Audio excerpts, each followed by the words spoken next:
Hello friends, this is Harvinder Singh and welcome to the YouTube channel Support for Education. और इस video में हम करेंगे सीबीएसई इंग्लिश क्लास 10th का chapter Nelson Mandela Long Walk to Freedom, इस chapter के extract based questions. Friends, इस बात का ध्यान रखें कि इस वीडियो में हमने इस चैप्टर के एक्सट्रैक्ट बेस्ड क्वेश्चंस किए हैं, बट अगर आप सबने हमारे साथ इस चैप्टर की एक्सप्लेनेशन, समरी या क्वेश्चन आंसर्स करने हैं तो हमने उनकी अलग से वीडियोस बनाई हैं, जिनका लिंक नीचे डिस्क्रिप्शन बॉक्स में दिया गया है। तो इस चैप्टर की पूरी तरह तैयारी के लिए आप सभी स्टूडेंट्स उन वीडियोस को भी जरूर देखें। और अगर अभी तक आप सबने YouTube channel Support for education को सब्सक्राइब नहीं किया तो चैनल को सब्सक्राइब जरूर करें, ताकि नए वीडियोस के नोटिफिकेशंस आप तक पहुंचते रहें। आओ स्टार्ट करते हैं। Who were outlaws not so long ago have today been given the rare privilege to host to the nations of the world on our own soil.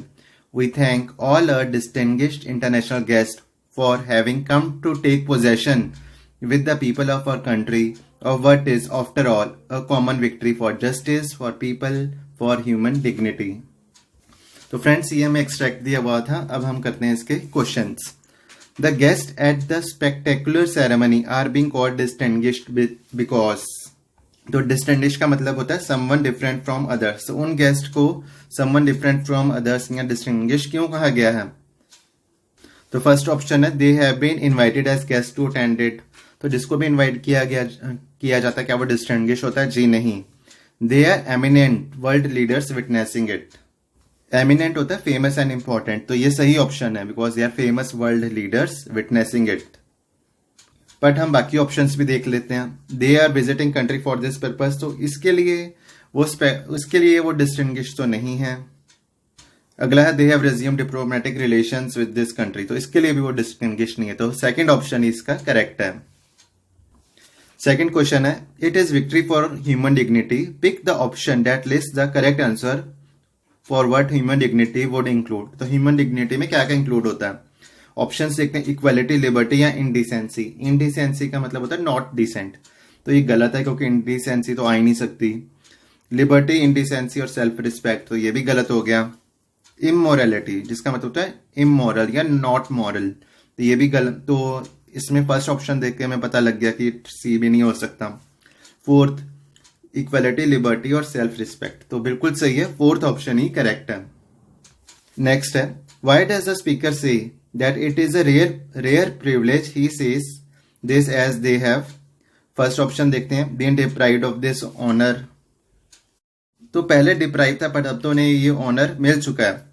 Seldom been given this honour, तो कभी कभी नहीं ये honour दिया गया, तो ये गलत है, तो कभी भी नहीं दिया गया।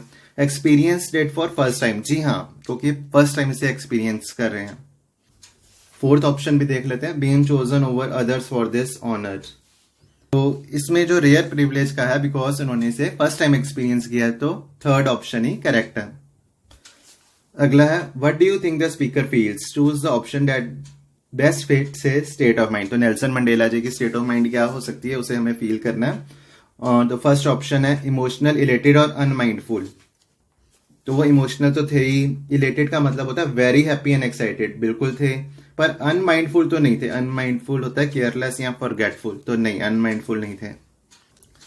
सेकंड है इलेटेड, इलेटेड का मतलब very happy and excited, unmindful नहीं थे। ओवरवेल्म्ड, वेरी इमोशनल, इमोशनल थे, तो क्योंकि सेकंड में अनमाइंडफुल आ गया तो ये भी गलत हो गया। थर्ड है ओवरवेल्म्ड, इलेटेड और ऑनर्ड। ऑनर्ड होता है कि जिन्हें काफी ज्यादा रिस्पेक्ट दी जाती है, तो ओवरवेल्म्ड इमोशनल भी थे, इलेटेड भी थे और ऑनर्ड भी थे। थर्ड ऑप्शन सही है, पर फोर्थ भी देख लेते हैं। फोर्थ में भी अनमाइंडफुल आ गया, तो फोर्थ भी गलत है, तो थर्ड ऑप्शन ही करेक्ट है। फिफ्थ क्वेश्चन देखते हैं, pick the option that showcases the usages of host as in this extract. तो इस एक्सट्रैक्ट में जैसे होस्ट का यूज किया गया है, वैसे ही किस सेंटेंस में होस्ट एज यूज किया गया है, होस्ट वर्ड। तो अगर हम इस एक्सट्रैक्ट में देखें, today been given the rare privilege to host to the nations of the world, तो इस एक्सट्रैक्ट में ऐसे यूज किया गया, तो इसी सेंस में किस सेंटेंस में किया गया वो देखते हैं। He was praised for this hospitality as the host of this party, नहीं, क्योंकि इसमें बाद में हम इसे एक्सप्लेन करेंगे। She was able to host the event without any hindrance, उसमें भी इवेंट होस्ट किया जा रहा है एक्सट्रैक्ट में, इसमें भी इवेंट होस्ट किया जा रहा है, तो ये सही है, पर हम बाकी भी देखेंगे। She met the host and apologise for her friends misbehaviour. तो ये भी गलत है। He is a best host that one can never come across. तो ये भी गलत है। तो अगर हम देखें तो इसमें फर्स्ट, थर्ड और फोर्थ ऑप्शन में होस्ट को एज अ नाउन यूज किया गया, जो कि किसी पर्सन को जो इवेंट होस्ट कर रहा है उसको कहा गया। बट एक्सट्रैक्ट में और जो सेकंड है, सेकंड स्टेटमेंट है, उसमें उसे एज अ वर्ब यूज किया गया, जो जिसका मतलब है ऑर्गेनाइजिंग द इवेंट। तो second option is the correct answer. और दोनों में ही इवेंट होस्ट भी हो रहा है। नेक्स्ट एक्सट्रैक्ट पढ़ते हैं।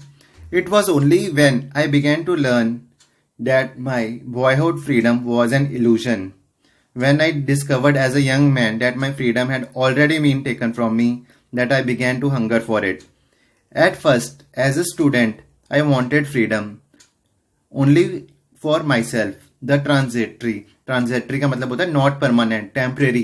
Freedom of all, being able to stay out at night, read what I pleased, and go where I chose. Later, as a young man in Johannesburg, I yearned for का मतलब होता है to want something. Basic and honourable freedoms. तो ये हमें extract दिया गया। तो फर्स्ट क्वेश्चन है the title that best suits the extract is. तो टाइटल्स को पढ़ते हैं। Freedom for everything, knowledge about freedom, significance of freedom, realisation of freedom. तो हमने इन चारों ऑप्शंस को ध्यान से देखा और एक्सट्रैक्ट भी पढ़ा ध्यान से, तो हमें लगता है कि significance of freedom is the most appropriate title. तो significance of freedom is correct. अगला है why do you think the speaker mention some freedoms as transitory का मतलब होता है टेम्परेरी या नॉट परमानेंट। तो फर्स्ट ऑप्शन है these freedoms are momentary and keep changing with time. Momentary होता है lasting for a short time, और ट्रांजिटरी का भी मतलब होता है lasting for a short time. तो फर्स्ट ऑप्शन करेक्ट है, पर हम बाकी ऑप्शंस भी देखेंगे। The definition of freedom is constant but perspectives differ. This is wrong. Is extract के accordingly. Freedom means different things to different people. Incorrect. Freedom is not important after a certain age. ये तो बिल्कुल ही incorrect है। तो the first option is correct. Next है choose the option that best fits the usage of word illusion as used in extract. तो जैसे ही इस extract में illusion का word use किया गया है, जिस सेंस में illusion को use किया गया है, उसी सेंस में हमने नीचे दिए गए सेंटेंसेस में से चूज करना है। पहले तो इल्यूजन का मतलब पता होना चाहिए। इल्यूजन का मतलब होता है फॉल्स आइडिया, बिलीफ और इंप्रेशन। तो फर्स्ट ऑप्शन देखते हैं he was never able to get past the illusion. Extract में यूज हुआ है फ्रीडम वॉज एन इल्यूजन, तो ये डेट इज रॉन्ग। सेकेंड देखते हैं the illusion I experience was quite intriguing. तो इंट्रिगिंग का मतलब होता है अराउजिंग समवन्स इंटरेस्ट या क्यूरियोसिटी। तो इस एक्सट्रैक्ट में भी इस सेंस में यूज नहीं किया गया। A large mirror in the room creates an illusion. Extract में फ्रीडम वॉज एन इल्यूजन, तो that is also wrong. Fourth है I was living under the illusion that this is possible. तो इसमें I was living under the illusion की ये possible है, और extract में फ्रीडम वॉज एन इल्यूजन, तो इस सेंस में यूज किया गया। तो fourth option is correct. Next question है the speaker says at first time as a student I wanted freedom only for myself. Why do you think he thought about himself, कि author ने अपने बारे में क्यों सोचा starting में, कि उनको अपने लिए फ्रीडम क्यों चाहिए थी। ऑप्शन देखते हैं। He didn't want to think about freedom denied to others, incorrect. He was being selfish and was bothered only about himself, incorrect.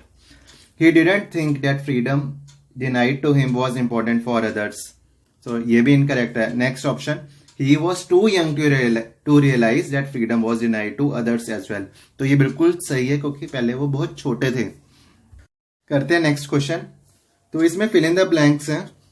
तो इसमें ना हमें जो ये एक्सट्रैक्ट दिया गया है तो उसका पैराफ्रेज, उसको समराइज्ड फॉर्म में लिखा गया, तो हमें उसके फिल इन द ब्लैंक्स भरने, choosing the options given below. तो है the speakers believe about the freedom since childhood proved false.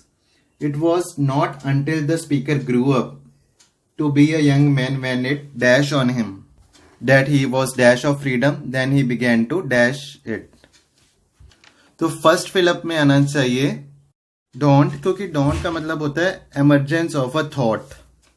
जैसे सुबह सुबह डॉन होता है तो वो सन एमर्ज कर रहा होता है, तो इसमें emergence emergence of a thought को एज डॉन्ड यूज किया गया, तो फर्स्ट में डॉन्ड आएगा। तो सेकंड में he was dash of freedom, he was deprived of freedom, freedom उनसे छीनी गई थी, उनको फ्रीडम नहीं मिल रही थी, तो सेकंड में आना चाहिए डिप्राइव्ड।